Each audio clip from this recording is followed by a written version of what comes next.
बड़ी प्यार देते लोग दिल से बहुत बहुत धन्यवाद। कल वो गाना हमारा सुबेरे रिलीज होता 7 बजे सारे गामा हम भोजपुरी से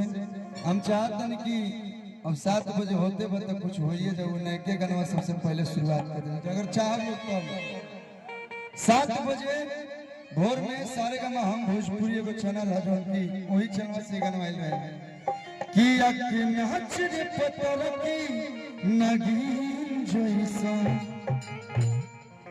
वही चैनल से गीत आ रहा बा एगो लड़का एगो लड़की के प्रेम। अच्छा पढ़े ला के पढ़े ला सब लोग पढ़त हो हम पढ़ ले भाई अब कब लोग हमको पढ़ ले भाई 10वीं क्लास तक पढ़ ले बानी लेकिन देखिए एगो लड़का एगो लड़की के प्रेम कहानी बा। स्कूल कॉलेज में ना एगो कोचिंग में एगो लड़की से प्रेम हो जाता है तो जब कोचिंग में नया नया लड़की आने से तो पुरनकी के लोग भूल जाते लड़की के पीछे पीछे लग जाला। जब लड़की धोखा दे के चल जाती है तो कहला कि ओल्ड इज गोल्ड पुरनकी के पास फिर जाता है तो लड़कियां कहती है कि कहया जी कैसे याद हमारी आई कि तू तो रह नहीं की वाली पप्पा गलाई तो लड़का कहता कि दर्द दिल के बढ़ा के गई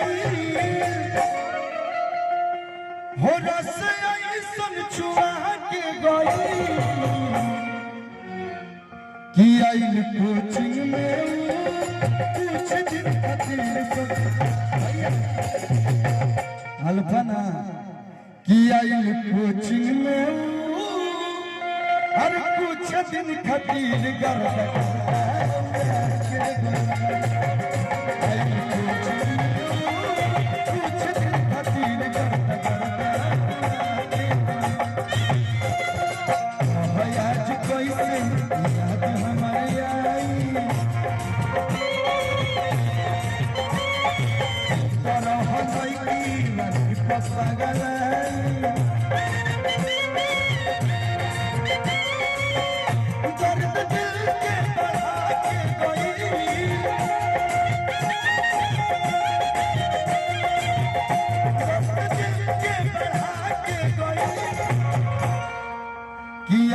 कोचिंग में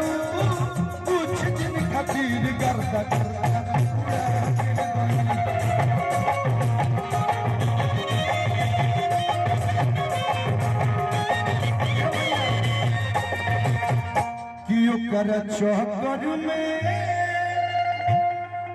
चक्कर में जे पड़ी अरे कियो कर चक्कर में जे भी पड़ल सबके छुआ के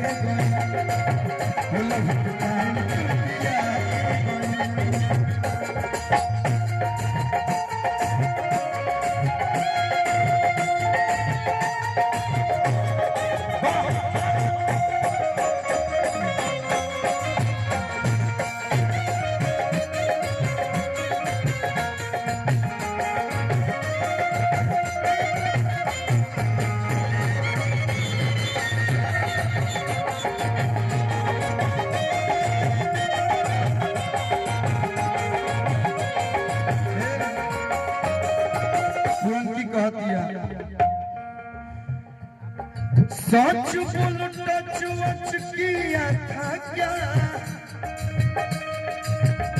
कहती है कि जब लड़की आई तो तू ध्यान ना देता ही बताओ सच बोलो टच वच किया था क्या होठवा पति स्लिप किया था क्या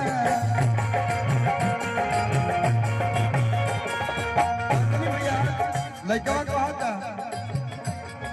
लाल लाल होठ पर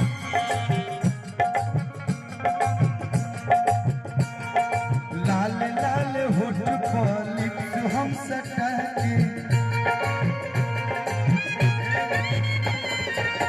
बहुत संस्कारी लड़का है जवन पूछबो मैं बता दें आप हमको बचपन से देख रहे हैं अंजनी अंकल हम झूठ नहीं बोल सकते हैं कि लाल लाल होठ पर लिप्स हम सटा के आखी से खाली किए थे कहीं गिरिया खा के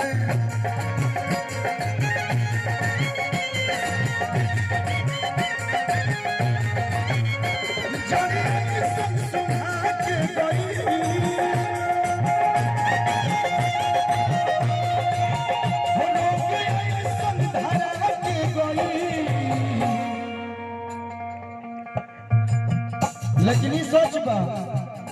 चीज रहे सुपर हमारे जो कहा सबके टूर बना के